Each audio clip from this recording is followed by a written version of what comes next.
अथ चेत्त्वमिमं धर्म्यं संग्रामं न करिष्यासि ततः स्वधर्मं कीर्ति च हित्वा पापमा वापस्यासि। एबे जदि तुमे एही धर्ममय युद्ध न करिब ताहाले निजर धर्म ओ कीर्ति त्याग करी पाप भागी हेब। अथ चेत्त्वमिमि पापं वापस्यासि।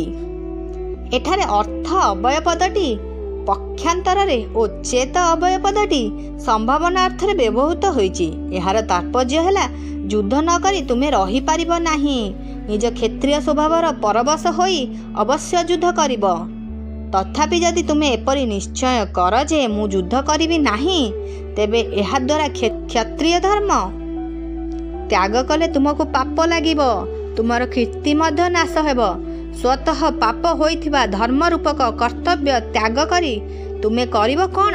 निज धर्म त्याग करिबाकु तुमको पर धर्म स्वीकार करिबाकु पड़िब। एहा द्वारा तुमको पाप लागिब।